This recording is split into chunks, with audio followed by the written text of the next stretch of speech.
Hi everyone, it's Jerry. I'm on leadchess.org, and I just got paired up playing a 5-2 game. Let's try the French defense and see what black throws at me. An exchange French with a quick c4 strike. Okay. I looked at this not too long ago. Bishop e7. Let's go with bishop e7. I don't want to take on c4 too early. Let's castle. I'll consider taking on c4 only after the bishop moves. And actually, let me deploy my knight here. A little bit awkward to obstruct the c-pawn, but I have some ideas in mind. Which is to say a capture and then bishop g4. Do I go for that right now? Capture on c4 and then play bishop g4, or bishop g4 right away. On bishop g4 h3, bishop h5, g4, bishop g6. Let me take right now. Yeah. Bishop takes c4, now we do this. So I'm threatening to take and then take here.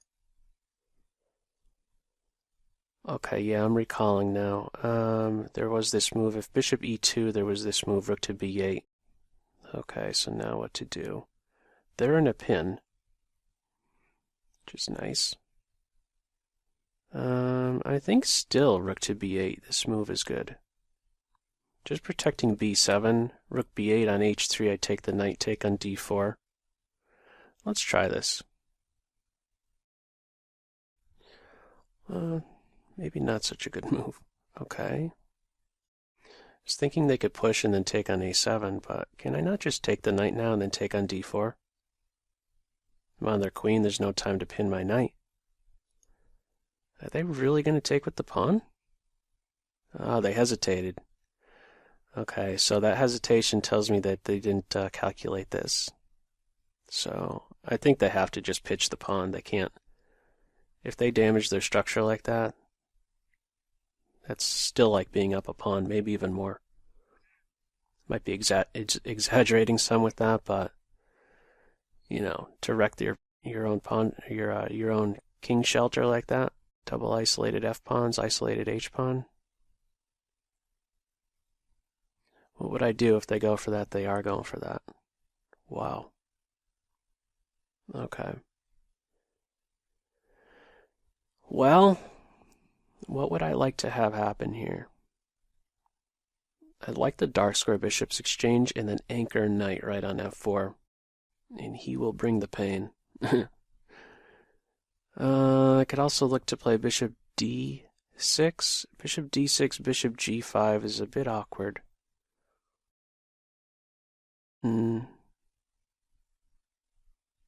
Yeah, I'm going to chase.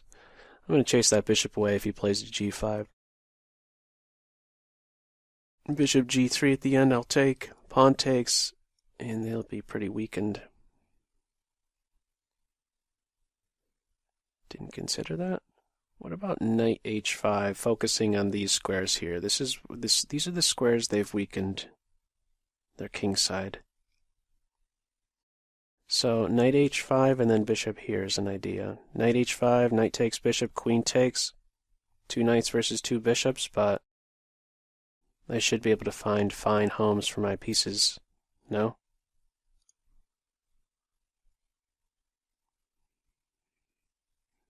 I don't want to take their knight.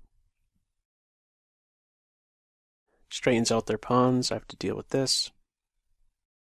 Let's try this move. Queen h4 is an idea now as well. Yeah, this should be right. Opening up my queen's eyes to enter their weakened king position. I'm focusing on a weak square f4. Bishop here, I cannot play this. My pawn is pinned. On bishop g5, I think just queen d7. be fine, which is throwing a punch, actually. Striking at h3.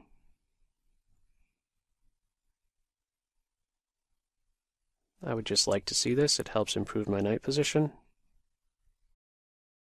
Blocks in their bishop. So what would white do? They're taking there. Let's recapture and develop. Also, get over here. I'll be a little bit cautious of moving this rook because of the pressure they have on f7. So if some rook to the d file, it will be the b pawn, or the b rook. I don't need him there anymore to watch over the b pawn. And maybe it's time to transfer this knight. No, not quite. Let's get him working first. Okay. Now what about knight here to d5? Let's do it. Bishop here. I have checks as well. Let's keep this in mind. Queen g6. Maybe she gives check at some point and targets something along this diagonal. I have some indirect light square control, you might say, with my queen. What about knight g6? Yes, focus on that f4 square. Bishop takes. I'm going to take with the f-pawn. Eyes up these weak squares. I'll be vulnerable on this diagonal, but I like there's too many positives not to take with the f-pawn. I feel like the computer playing as black right now would win this game within the next 4 or 5 moves. There should be something really soon. If they don't take on g6, they're going to have to tolerate a knight on f4 for the remainder of the game. I don't see how you could tolerate a knight on f4 the remainder of the game. Or there's that. Did not consider that one. So they're planning knight f4, bishop g4.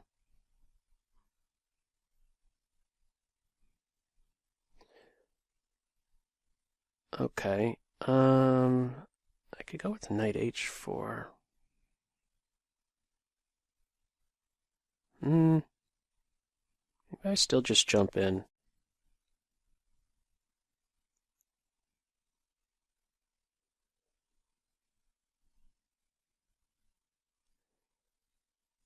Yeah, let's get in there. I guess bishop g4 is going to be played now.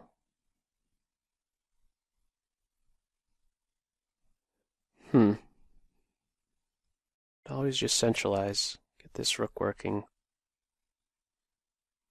Even if both bishops are exchanged for both knights, I should have something in the major piece ending, but I kind of want to keep a knight on board. I think bishop g4. I could challenge it with f5. Force bishop takes knight. Okay. I was ready to drop my knight with queen here.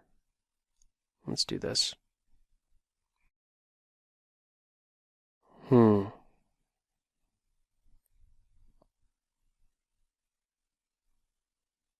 Okay. Didn't see that one. And now f5. I guess. Okay, I've weakened my dark squares. I'd like to get my king back over here. Actually, maybe f7 is the best square for my king. Maybe I do this if they're not careful. Bishop to one of these two, I think. Let's go here.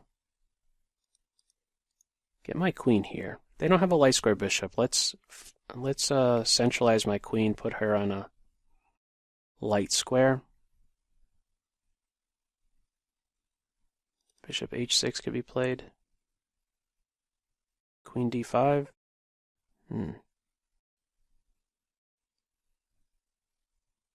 Okay. That bishop is really, really annoying.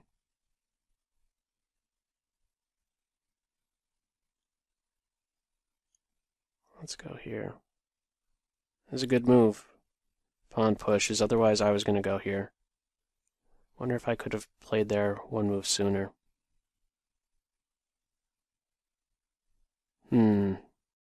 I certainly missed my opportunity to end this game much sooner. There must have been something. If we have all major pieces exchanged, how would things look? Knight g3 if there isn't, if they take with the pawn. Also, I could grab here, although my king is a little bit exposed. Should I grab here? I have enough control. Okay, knight g3 check. They're not afraid of that at some point. I could even consider this. Okay, this should still be good for me, even on time. I have these squares covered. Let's just go here, hang on to that h-pawn.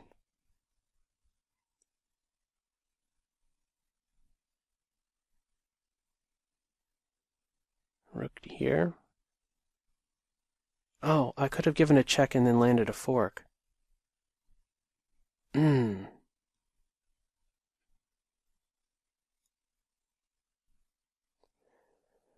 Alright. Missed that idea. Knight g3 to e2. I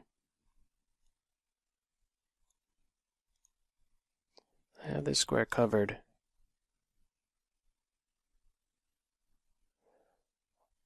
I could take here, knight g3 stuff. Let's just back up. Queen f3. They're really short on time, so am I. Alright, do something good here. This battery. Oh, man. Too scary. They're down on time. Man, this game should have not even gotten to this point. Well, I liked how I played the opening. Not a fan of how it finished. Not the loss on time by my opponent, but, you know, it's one of those positions where you just know there's something there and the computer will be lighting up with some type of knockout. Okay. Yeah, as mentioned, I recently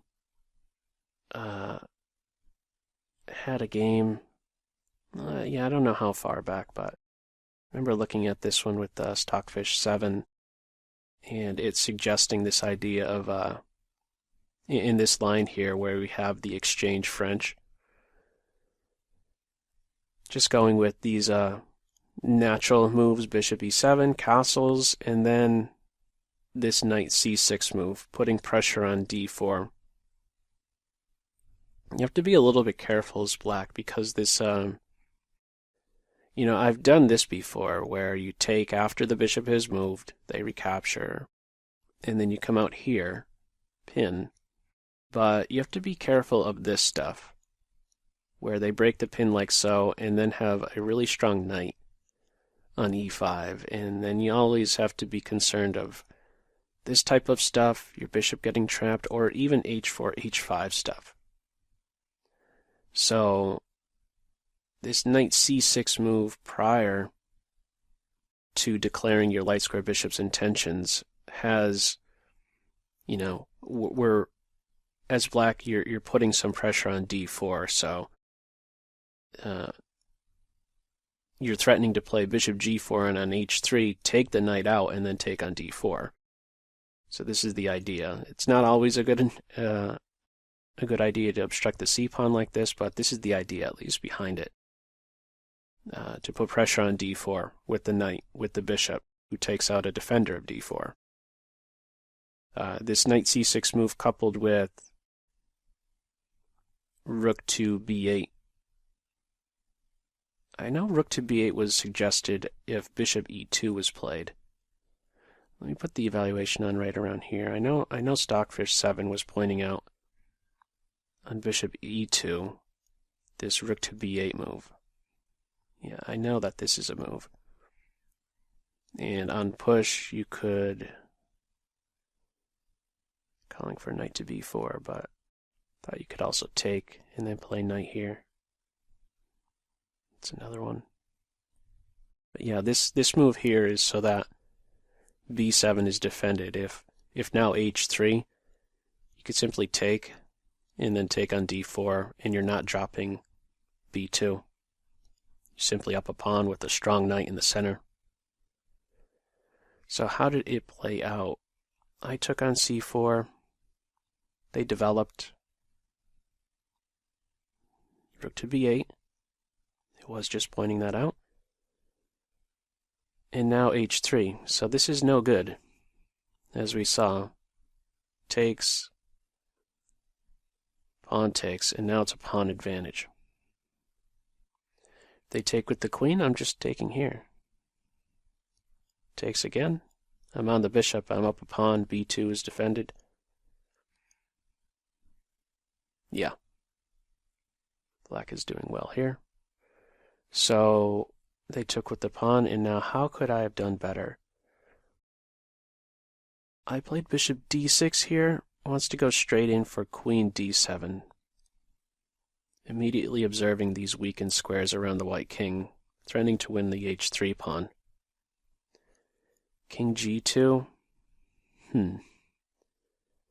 Not a move I would really be considering so much. a6. Ooh, the other idea is simply rook here. Although, as mentioned in the game, I'd be a bit hesitant to move this rook off of the f-file because of this pressure. So, if the idea is to put a rook on the d-file, I would be thinking more about the b-rook. And I guess that this is collapsing. Rook here does not allow me to win the pawn right away because the rook at the end would win the bishop. What is the great story with this a6 suggestion? I don't know if I'd be able to figure that out, but I guess it's to rattle the bishop's post. Restrict the bishop some. You know, have it commit to b3 or go back here where it releases pressure against my king. It's certainly a slow idea. I could say that much, you know. But I guess this is one of the points to challenge the bishop eventually with b5. Also rules out knight here, observing c7, but yeah, pretty slow idea here. Okay. What did I do? I played bishop d6, which isn't bad. Knight there. Queen d7. Oh. Yeah, I didn't consider that at all because of this. No, you don't do that. There's got to be other ways. This is still fine. Nothing decisive. Certainly a preference here for black. Yeah, this is fine, drifting the knight over here. Knight d5. Why didn't I go to d5? Whether it's g6 or d5 you're observing here. And he's better placed on d5. Good grief. He's post up in the center. Anyway, knight g6. Bishop there, knight h4. Pawn and a half, so now it is pretty serious. I thought after bishop g4... I did have a look at this, you know what? I didn't say it in the game. I did consider knight to h4, but I stopped my calculations right here. I thought I could play knight f3, but I thought bishop here. It doesn't work, though, because I could take on g4, which threatens two pretty serious things. First off, mate, and the other, a fork of the king and queen. I thought about this, I didn't voice it, and my calculation stopped when I thought bishop g5 could be played, and what am I doing now with my knight on h4? Just take the bishop, and I have these two in mind. Notice these squares, just kind of filtering in towards that white king position on these weak squares, and the h file, the f file. These are the big weaknesses. The g, that's what the g pawn, that's how valuable that g pawn is. I mean, what is he doing from his home square? He's watching over these two. What is he doing when he's on g3? He's watching over these two. 4 squares are weakened by this capture. Okay, I went about it like this. Still something. No, now it's not anything. Yeah, I just was not going to allow this type of thing to happen to my king side, so. Alright, now it's back to even. And anything missed around here? I took. Was I ever worse off? Yeah, okay, so I do have that. Knight g3 into e2. Going for the material, but oh, it's still complicated. This would have been tough. Queen h4? Huh. And then you have to see this h6 resource, because if queen takes, I have queen here. Then I take with check. And I have to make some defensive moves here to keep their queen under control. That could be tricky to spot, for sure, this h6 resource. Well, first off, I don't know if I even would have considered, I don't know if I would have even seen this queen h4 move. You know, if you're going straight in like this, you're getting mated. In 1, and then 2. It's not decisive, but I mean, I should have seen it and should have gone in for it, I'm pretty sure. It's only holding it as a half pawn advantage. But yeah, pretty messy after queen h4. h6, bishop takes. Now I could take here. There is no queen h7 right away. Messy. Okay, I didn't go for that. I played a6 now. I was suggesting it the middle game. Now I'm doing it just to stop queen takes pawn. But alright. Even, and we're both really low on time right around here. How's the final position looking? Is it winning for me? Once I have this battery going on? No, not winning, but preference for black. Calling for bishop here, pitching a pawn. Yeah, I got some serious stuff lined up on f1, f2, or f3. And not really a good way to stop the queen invading on any one of these three. For example, let's say queen... This isn't working. Get to f2. The queen could guard 2 of these 3, but not all 3. So my queen will enter with check unless they do something like this, but I just take, play this one up a pawn. Rook ending, still potential for black to hold a draw here. Okay, well, not the greatest end to this, but a very tense one, as usual. Out of this exchange French, who would have thought? Anyhow, as usual, feel free to leave any feedback to this video in the comment section below. And as usual, I hope you got something out of it. That's all for now. Take care. Bye.